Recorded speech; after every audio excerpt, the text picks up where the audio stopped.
મોરજર ગામે સિંહોના સામ્રાજ્યની ટેરિટરીની લડાઈમાં રવિ નામનો સિંહ થયો ઇજાગ્રસ્ત.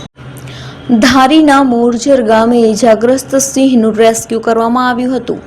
રવિ અને રામની પ્રસિદ્ધ સિંહ બેલડીનો એક સિંહ ઇજાગ્રસ્ત થયો હતો.